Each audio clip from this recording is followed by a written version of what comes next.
Hello everyone. Welcome to this edition of Dishing Out Flavor.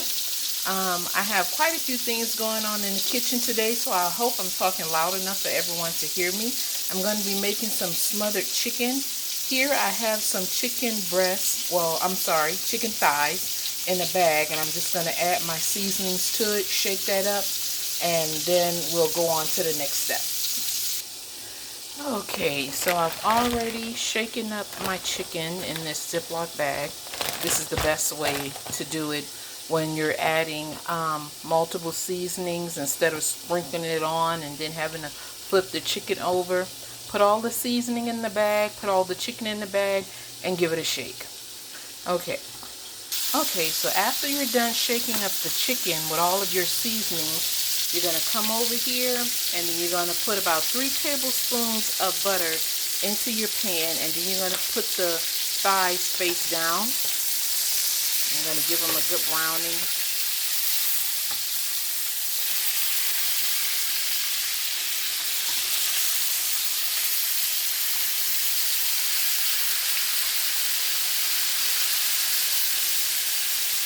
Okay. So we'll just let the other side cook for a little bit, and I'll be back. Okay, so I have, just let some of that smoke clear. I have my chicken cooking here, which I'm going to turn into smothered chicken. I'm going to make a little light pan gravy out of all of that delicious juice that it's producing. Here, from the other bag of chicken that I was shaking up, and everything that's on the fried chicken that I'm getting ready to do is on the smothered chicken, except for a few more spices to make things spicy. So that's the only difference. Okay, let me get a piece out, shake it up in this bowl. I'm trying to test and see how my low-carb flour blend number 4 turns out for fried chicken. I've added some additional bamboo fiber since it seems starchy like from me, and it actually is a starch type flour. So I'm just going to test it out and see how it turns out with one piece of chicken for being fried, if it makes a good coating or batter for that. Okay guys, well, it's looking like a normal regular piece of battered chicken. Let's find out what happens. Oil is all nice and hot.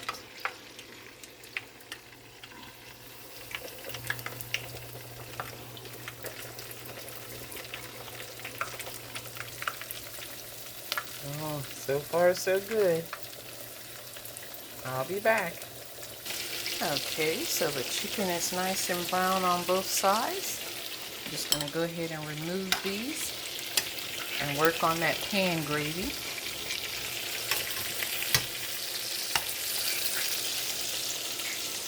I'll be right back. Alright, dishing out flavor. Oh, hold on, let me turn the fan down, turn it off. This is what the chicken is looking like fried. After it fried for about like 6 or 7 minutes, I pull it up and let it rest for about like 2 minutes, and then I drop it back down in the oil for it to get like crispier. That's how I like my chicken. You don't have to do that extra step if you don't want to, but so far so good. Okay, now back to that pan gravy for the smothered chicken, and you're going to have to follow closely. Not that you all will be cooking 2 dishes at the same time in your kitchen, but I do that sometimes. Actually, sometimes it'd be 3 dishes at the same time, because I actually have ingredients on the side for a cake later on that I'm going to bake actually right after I do this video. Well, I have the ingredients sitting out to get room temperature. So I may not actually do that until tomorrow. But anyway, okay, so the onions are in there, and so we're just going to deglaze the pan with some water.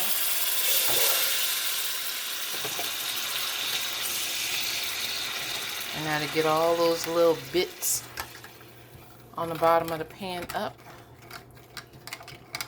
And then that's just all that extra flavoring and seasoning for your gravy. And now what I'm going to do, I'm going to give this a slight taste, and then I'll add in a mixture of a no salt seasoning if it happens to be salty or have enough salt.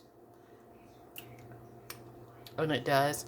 So I have the Tony Chachere's no salt.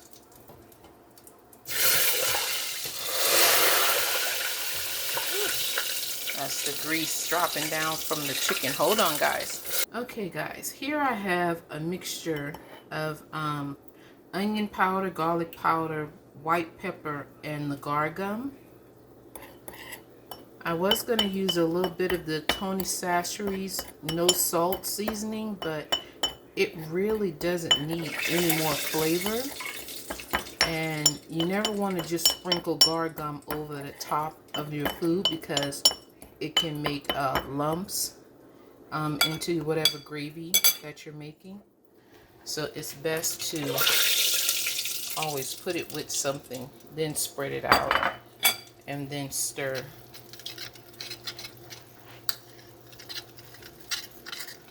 It makes it a whole lot better. You can see this is already starting to thicken.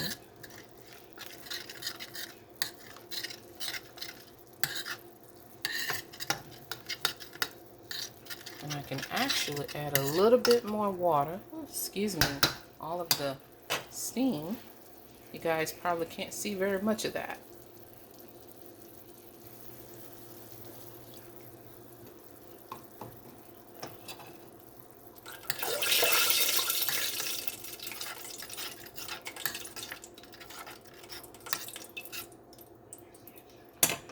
Okay, so I'm just going to add the chicken back to the gravy, put the lid on, and let this continue to simmer for an additional 5 minutes.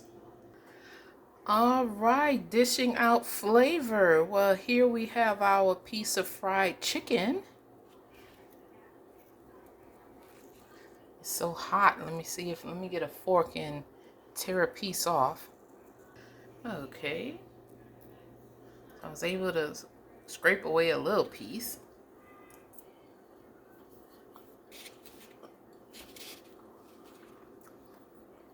And of course it tastes delicious because of all the seasonings.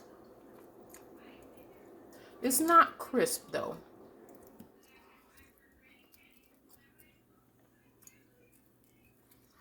It's like kind of like the KFC's original, so it's soft. The only thing is this is spicy. So guys, that was a pretty good experiment. Let's get back to the smothered chicken. Check on that.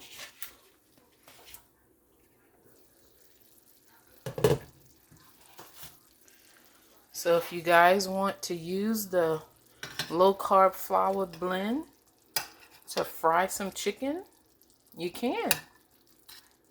Turns out pretty good. Just flipping this over, getting some gravy on the top side.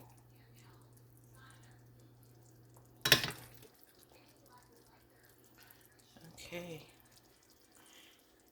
Doesn't that look delicious, guys? Now with this, of course, you're going to need some mashed potatoes, whether you're going to use cauliflower to make cauliflower mash. I'm not a big fan of cauliflower mash. I like to use turnips, and I mash those. Sometimes I'll combine a little bit of turnips and rutabaga, but that makes it higher in carbs for the rutabaga. But when I do that, it be like where I only eat like maybe 1 or 2 meals in that day, or 1 meal, and then it's just a lot of liquids for the rest of the day. Let's see, what else can you use? Well, you can do the carnivore mashed potatoes. I haven't tried that recipe yet, but you know, if some of you have, then you go ahead and pair it with that if you want to. Or some of you who may be doing half and half, where you combine regular food with low carb things. I have done that in the past for my kids. So they'll do like half potato and half turnip because they're not really big fans of the turnip. So if you're doing that, then hey, by all means, then do that.